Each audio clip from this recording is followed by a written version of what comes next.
नमस्कार, स्वागत है आपका एबीपी गंगा में। मैं अवधेश, आप देख रहे हैं सत्याग्रह, जिसमें उत्तर प्रदेश उत्तराखंड की खबरों के बारे में आपको बताएंगे। साथ ही देश और दुनिया में क्या चल रहा है ये भी आपको बताएंगे।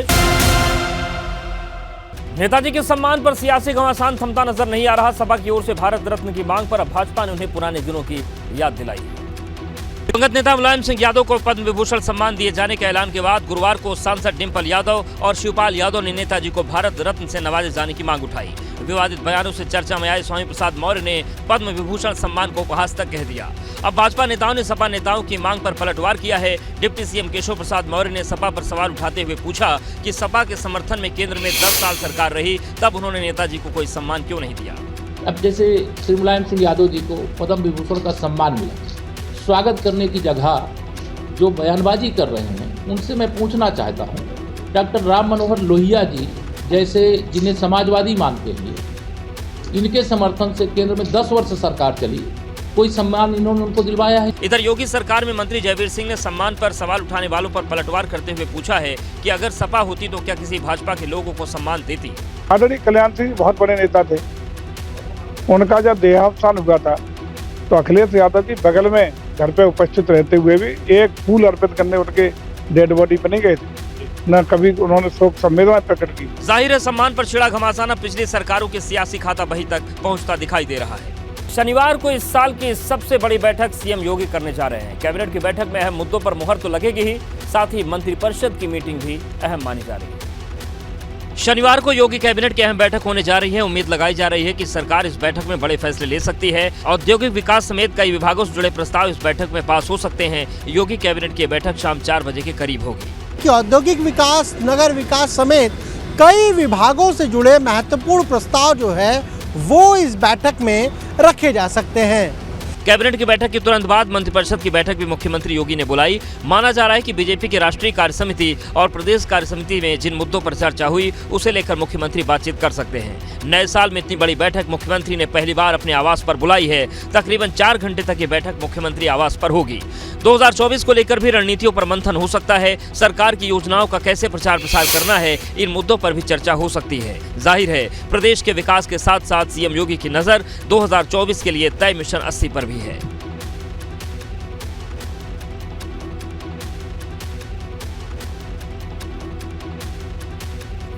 और इस बीच बड़ी खबर आ रही है। लखीमपुर खीरी जेल से आशीष मिश्रा को रिहा कर दिया गया है। कड़ी सुरक्षा के बीच जेल से बाहर निकला आशीष मिश्रा। सुप्रीम कोर्ट से अंतरिम जमानत मिलने के बाद रिहाई हो गई है। तिकुनिया कांड में लखीमपुर जेल में बंद था आशीष मिश्रा। सुप्रीम कोर्ट ने जमानत दी है, लेकिन सशर्त जमानत दी गई है और शर्त यह है कि दिल्ली, एनसीआर और उत्तर प्रदेश से बाहर रहना होगा आशीष मिश्रा को। तो बड़ी खबर है लखीमपुर खीरी से, जहां से आशीष मिश्रा जो अजय मिश्रा टेनी के बेटे हैं, रिहाई हो गई है।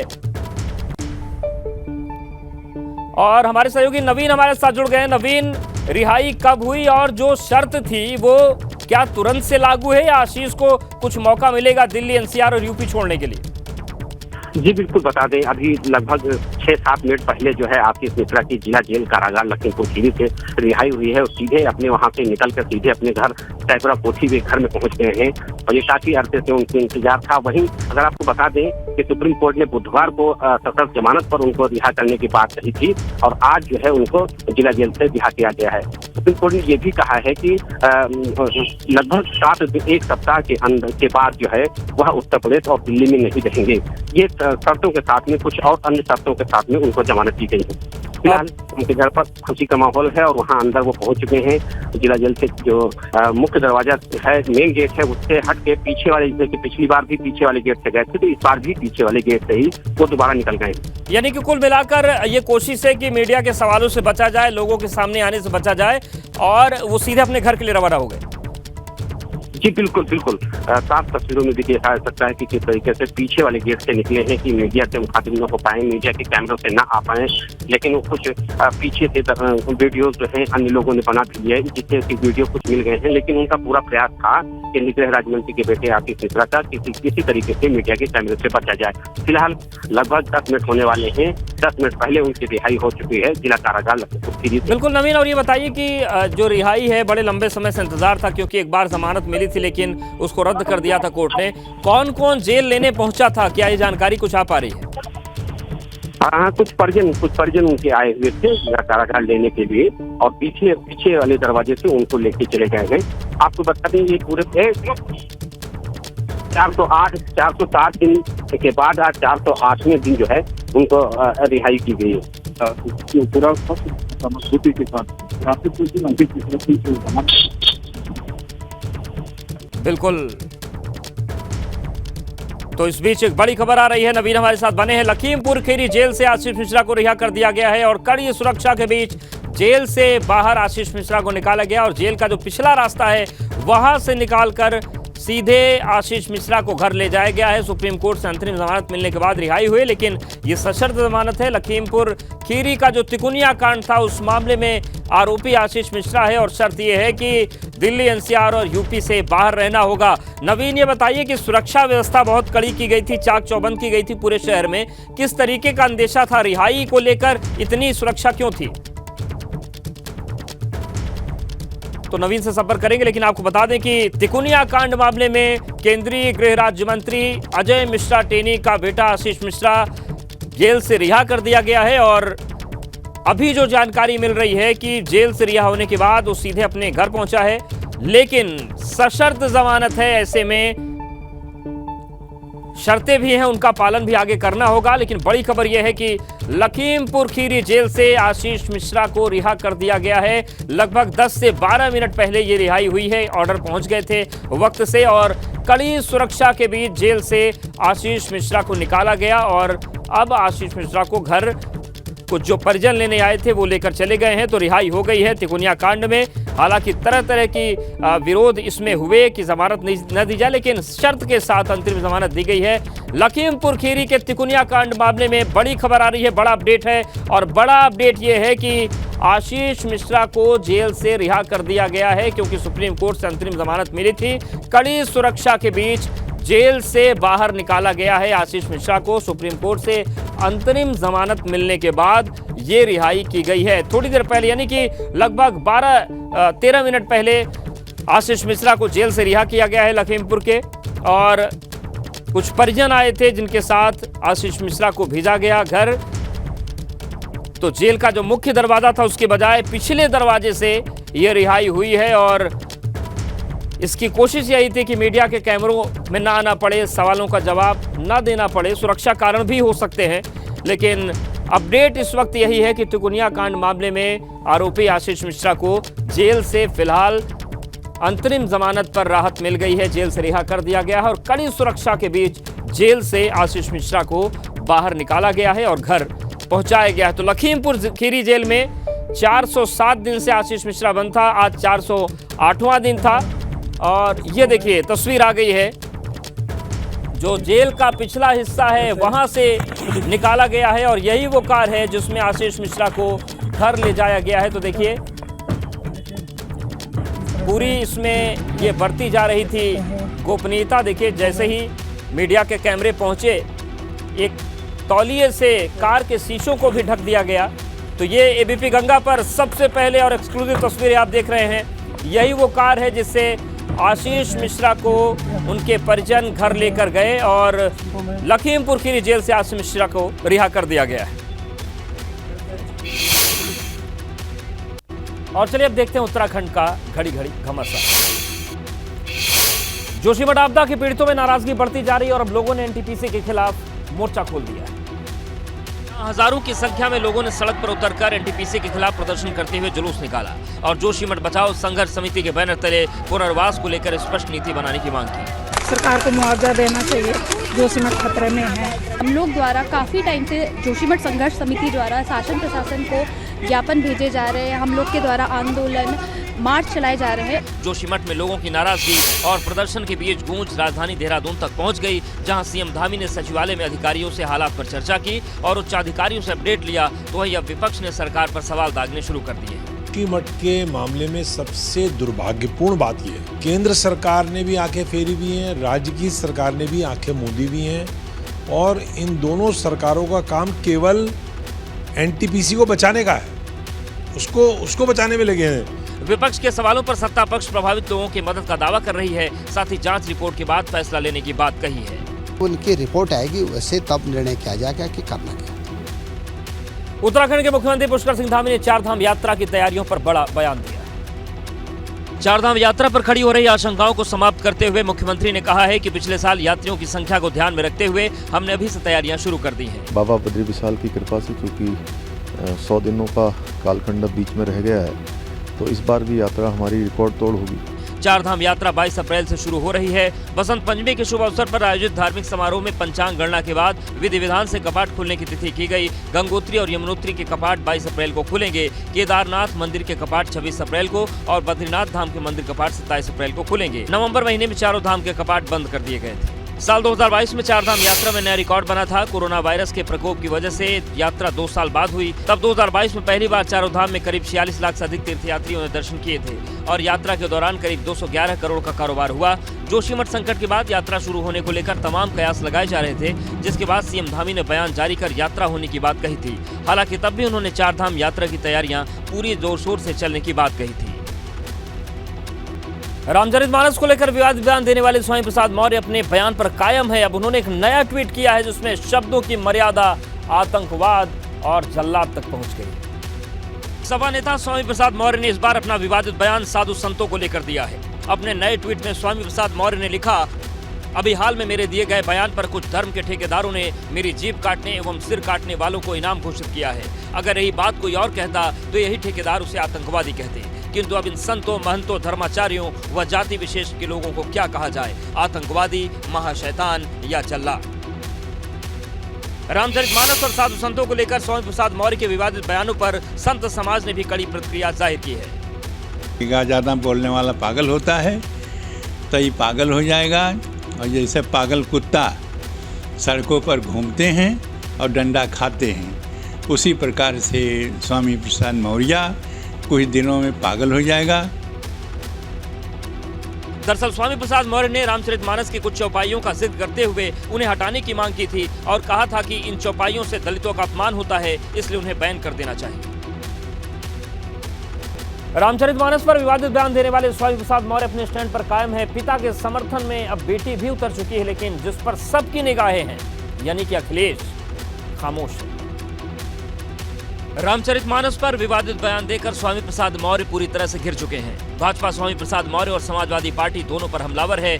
इसी बीच बदायूं से बीजेपी सांसद संघमित्रा मौर्य इस बयान को लेकर अपने पिता स्वामी प्रसाद मौर्य के साथ खड़ी नजर आ रही है, जिस पर योगी सरकार में मंत्री जयवीर सिंह ने संघमित्रा मौर्य से पूछा है कि वो पार्टी के साथ खड़ी है या पिता के साथ।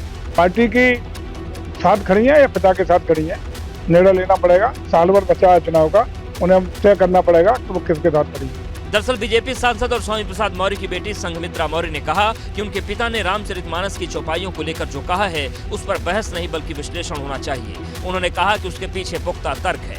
वह लाइन स्वयं भगवान राम के चरित्र के विपरीत है, जहां भगवान राम सबरी के झूठे बेर खा करके जाति और धर्म, जाति को महत्व नहीं दिए, वहीं पर उस लाइन में जाति का वर्णन किया गया।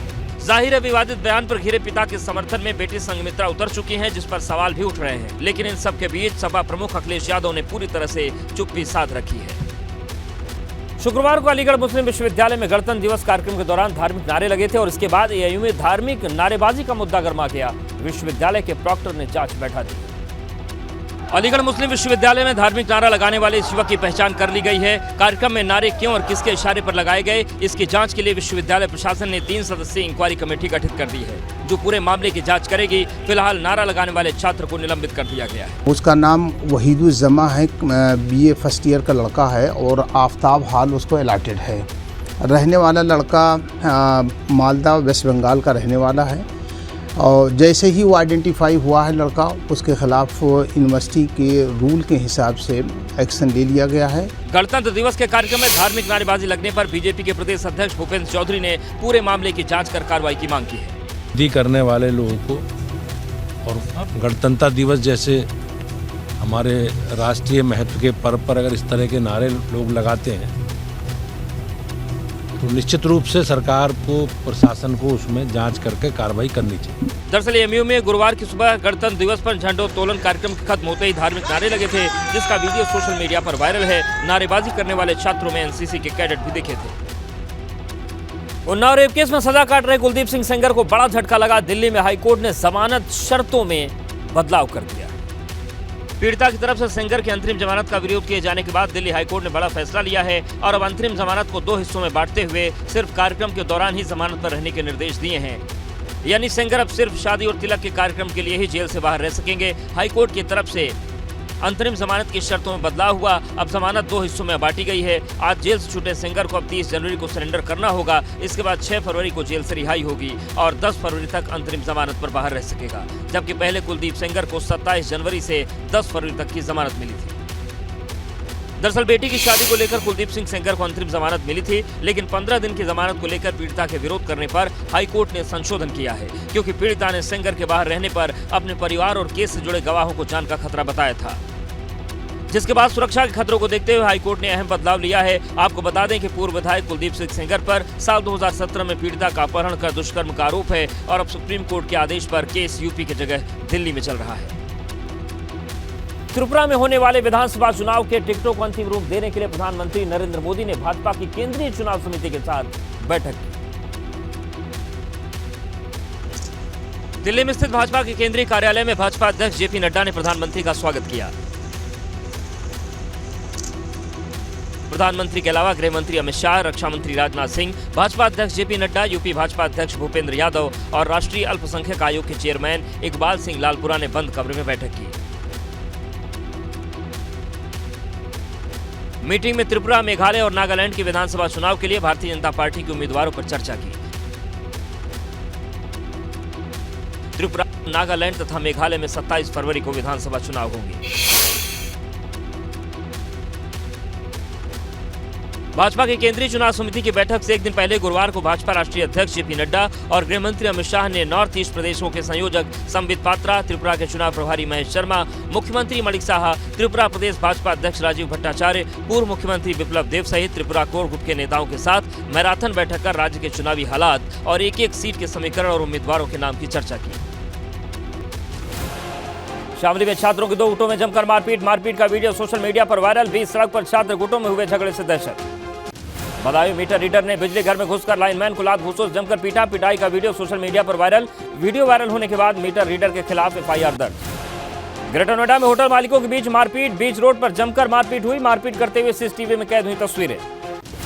अमेठी में घर के बाहर छप्पर में 10 फीट लंबा अजगर निकलने से हड़कंप मच गया। ग्रामीणों की सूचना के बाद मौके पर पहुंची वन विभाग की टीम ने कड़ी मशक्कत के बाद अजगर का रेस्क्यू कर जंगल में छोड़ा। कन्नौज में 2 पक्षों के बीच चले लाठी डंडे, ईंट पत्थर, मारपीट का वीडियो वायरल। दुकानदार से लेनदेन को लेकर हुआ था झगड़ा। कासगंज में GS की जमीन पर कब्जा को लेकर दबंगों ने ग्रामीणों पर किया पथराव फायरिंग। दबंग किशनपाल शाह पर कई राउंड फायरिंग का आरोप। पथराव फायरिंग के बाद गांव में दहशत का माहौल। सड़क में कानपुर में बाइक से स्टंट करने के मामले में पुलिस ने एक आरोपी पर कार्रवाई की। दूसरा आरोपी पुलिस की गिरफ्त से दूर। ज्वाइंट पुलिस कमिश्नर ने स्टंटबाजों पर सख्त कार्रवाई के निर्देश दिए। सपा नेता स्वामी प्रसाद मौर्य ने ट्वीट कर धमकी देने वालों पर हमला बोला। कहा, कुछ धर्म के ठेकेदारों ने मुझ पर इनाम घोषित किया। यही बात कोई और कहता तो उसे आतंकवादी कहते। मुलायम सिंह यादव को पद्म विभूषण के मुद्दे पर बोले डिप्टी CM केशव प्रसाद मौर्य। कहा, पिछली सरकारों में एक जाति, एक परिवार के महापुरुषों का होता था सम्मान। अनर्गल बयानबाजी करने वालों को सद्बुद्धि दे भगवान। गाजियाबाद में स्ट्रीट डॉग को खाना खिलाने गई महिला से छेड़खानी। कार सवार युवकों ने की महिला से छेड़खानी। विरोध करने पर स्ट्रीट डॉग को कुचलते हुए फरार। नंदग्राम थाने में FIR दर्ज। मथुरा में मानवता को शर्मसार करने वाला मामला सामने आया। यहां पर कोचिंग में पढ़ने वाली छात्रा को नशीला पदार्थ पिलाकर अश्लील वीडियो बनाने और ब्लैकमेल कर छात्रा के दुष्कर्म का आरोप। गाजीपुर में निजी हॉस्पिटल में नवजात के अंगूठा काटने का मामला। बच्ची के अंगूठा काटने के आरोप में मुकदमा दर्ज। पुलिस आरोपियों पर कार्रवाई की तैयारी में जुटी। लखीमपुर खीरी में जिला जेल में परिजनों के साथ पहुंचे बच्चे के चेहरे पर जेल कर्मी ने चेहरे पर मुहर लगा दी। हापुड़ में जंगल में युवक का शव मिलने से हड़कंप। पेड़ पर लटका मिला युवक का शव।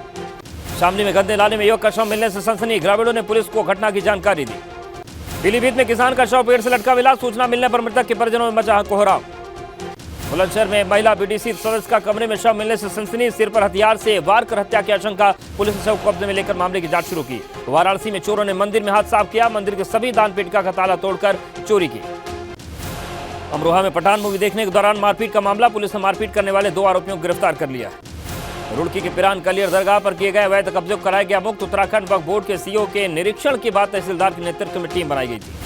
बरेली में स्वास्थ्य विभाग के सामने आया भ्रष्टाचार का बड़ा मामला। ACMO डॉक्टर हरपाल सिंह पर लगा 1 लाख रुपए वसूली का आरोप। लखनऊ कानपुर हाईवे पर दर्दनाक सड़क हादसा, अज्ञात वाहन ने कार में मारी जोरदार टक्कर, कार सवार पिता बेटे समेत 3 की मौत। नोएडा में युवती ने 15वें फ्लोर से छलांग लगाकर जान दी, मानसिक तनाव होने के कारण किया था सुसाइड का दावा। ललितपुर में किसान ने पेड़ से फांसी लगाकर आत्महत्या की, किसान की आत्महत्या की वजह का पता नहीं चल पाया। आगरा में जनरेटर के पंखे से बुजुर्ग का कटा हाथ, अस्पताल में इलाज के दौरान बुजुर्ग की मौत। औरैया में गैस सिलेंडर हादसे में लगी भीषण आग, 7 लोग बुरी तरीके से झुलसे। बांदा में इलेक्ट्रिक स्कूटी के बंद शोरूम में लगी आग, बिल्डिंग में फंसे 3 लोगों को सुरक्षित बाहर निकाला गया, हादसे में 12 से ज्यादा स्कूटी जलकर राख। पूरी दुनिया में फैलेगी एटा के चिकोरी की सुगंध, एटा के बड़े कारोबारी यूपी इन्वेस्टर समिट में लगा रहे चिकोरी उत्पादन की बड़ी फैक्ट्रियां। बागपत की बड़ौद तहसील परिसर में किसानों की पंचायत, बकाया गन्ना भुगतान की मांग को लेकर मलकपुर चीनी मिल के खिलाफ पंचायत। आगरा में मंदिर की मरम्मत के नाम पर खोदा गया 35 फीट गहरा गड्ढा, 35 फीट गहरे गड्ढे की वजह से हादसे की आशंका। आगरा में बच्ची की मौत के मामले में परिवार की फरियाद सुनने पहुंचे कैबिनेट मंत्री योगेंद्र उपाध्याय, परिवार पर बिफर पड़े। सोनभद्र में नक्सलियों का गढ़ रहे गांव में एडीजी राम कुमार ने चौपाल लगाई। गढ़वाल में परिवहन निगम के कर्मचारियों ने 1 दिन के लिए कार्य बहिष्कार कर दिया। वाराणसी में भीम आर्मी के कार्यकर्ता ने जिला मुख्यालय पर प्रदर्शन किया, भीम आर्मी संस्थापक चंद्रशेखर आजाद की सुरक्षा की मांग की। सोनभद्र में बालिका इंटर कॉलेज की लड़कियों ने किया सड़क पर प्रदर्शन, विद्यालय में पीने के पानी की व्यवस्था नहीं है। जौनपुर में निरहुआ और आम्रपाली ने की पूजा अर्चना के बाद दोनों मंच पर पहुंचे तो उन्हें देखने के लिए लोगों की भीड़ उमड़ पड़ी। बहराइच में भारत नेपाल बॉर्डर में गांव में एसपी ने किया गोष्ठी का आयोजन, अवैध गतिविधियां और तस्करी को रोकने की कवायद। बुलंदशहर में खनन माफिया के खिलाफ कार्रवाई, पुलिस और प्रशासनिक अधिकारियों ने छापेमारी की। बुलंदशहर में पूर्व विधायक मलकान सिंह और गन हत्याकांड मामला, एमपी एमएलए कोर्ट ने 15 आरोपियों को दिया दोषी करार। लखनऊ में पुलिस पर पीड़िता की शिकायत के बाद भी कार्रवाई न करने का आरोप। बांदा में दीक्षांत समारोह में राज्यपाल आनंदीबेन पटेल बोली, बुंदेलखंड का मोटा अनाज ही स्वास्थ्य के लिए लाभदायक। चंपावत के जर्जर स्कूलों के भवन और कक्ष होंगे ध्वस्त, इन चिन्हित भवनों में वर्तमान में कक्षाएं नहीं चल रही। झांसी में पटाखा फैक्ट्री में हुआ धमाका, गोदाम में रखा सामान जलकर राख, फैक्ट्री के पास बने मकानों में दरारें आई। अल्मोड़ा मेडिकल कॉलेज के सेरेमनी कार्यक्रम में कैबिनेट मंत्री धन सिंह रावत ने शिरकत की। धन सिंह रावत ने कहा, बेहतर सुविधाओं के लिए सरकार ने 250 करोड़ रुपए का बजट पास किया। जोशीमठ में किया गया गाड़ू घड़ा मेले का आयोजन, भगवान कुबेर समेत सभी देवताओं को गंगा जल से स्नान कराया गया। देहरादून में 13 सूत्री मांगों को लेकर परिवहन निगम कर्मचारी संयुक्त मोर्चा ने प्रदर्शन किया। हरिद्वार में मुस्लिम फंड के नाम पर लोगों से करोड़ों की ठगी का मामला, पुलिस ने मुख्य आरोपी समेत 2 लोगों को गिरफ्तार किया। 3 जिलों के 9 गैंगस्टर्स की 8 करोड़ की संपत्ति होगी जब्त, कुमाऊं रेंज के आईजी नीलेश आनंद भरणे ने प्रस्ताव बनाकर सरकार को भेजा। उधम सिंह नगर में चलाए जा रहे ऑपरेशन क्रैकडाउन में मिली सफलता, लंबे समय से फरार चल रहे 3 वारंटियों को पुलिस ने गिरफ्तार करके जेल भेजा। रुद्रप्रयाग में परचून की दुकान चला रहा व्यापारी बेच रहा था अंग्रेजी शराब, आबकारी विभाग की टीम ने दबिश देकर शराब बरामद की। खटीमा में बारिश के बाद फिर बढ़ने लगी ठंड, मौसम में आए बदलाव के चलते तराई क्षेत्र में शीतलहर का कहर। दिल्ली में केंद्रीय स्वास्थ्य मंत्री मंडाविया और मंत्री जितेंद्र सिंह ने लॉन्च की बायोटेक की नेजल वैक्सीन। महाराष्ट्र के भिवंडी में 2 मंजिला इमारत गिरी, हादसे में एक युवक की मौत और बचाव काम जारी। दिल्ली में बादल घने और हवाएं चलने से फिर बढ़ी ठंड, मौसम विभाग के मुताबिक दिल्ली समेत उत्तर भारत कुछ इलाकों में अगले 2-3 दिन छाए रहेंगे बादल। जम्मू कश्मीर के कई इलाकों में बर्फीले तूफान की चेतावनी, बारामूला, गंदरबल, बांदीपुरा, ढोडा, किश्तवाड़, कुपवाड़ा में रामबन में पहाड़ों में खिसक सकती है बर्फ। हिमाचल में भारी बर्फबारी के बीच चंबा में ग्लेशियर टूटा, कई गांव से संपर्क कटा। कोलकाता में प्रेसिडेंसी यूनिवर्सिटी में आज शाम बीबीसी की डॉक्यूमेंट्री को दिखाने का किया गया ऐलान, छात्र संगठन एसएफआई ने स्क्रीनिंग की तैयारी की। भारत जोड़ो यात्रा 30 जनवरी को श्रीनगर में एक रैली के बाद पूरी हो जाएगी। जेडीयू महासचिव केसी त्यागी ने दिल्ली के सीएम केजरीवाल से मुलाकात के बाद कहा, केजरीवाल ने नीतीश के प्रयासों की तारीफ की। वित्त मंत्री निर्मला सीतारमण ने बजट के पहले हलवा समारोह में भाग लिया, कोरोना महामारी के चलते पिछले साल इस सेरेमनी का आयोजन नहीं हो पाया था। पीएम मोदी के फैन सिद्धार्थ दोषी ने अपनी जगुआर कार को दिया G20 का जागरूकता फैलाने के लिए कार से लेकर सूरत दिल्ली पहुंचे। भारत में एक दिन में मिले कोरोना के 132 नए मरीज, इस दौरान एक मरीज की मौत भी हुई। दिल्ली में केंद्रीय स्वास्थ्य मंत्री मंडाविया और सिंह मंत्री जितेंद्र सिंह ने लॉन्च की बायोटेक की नेजल वैक्सीन।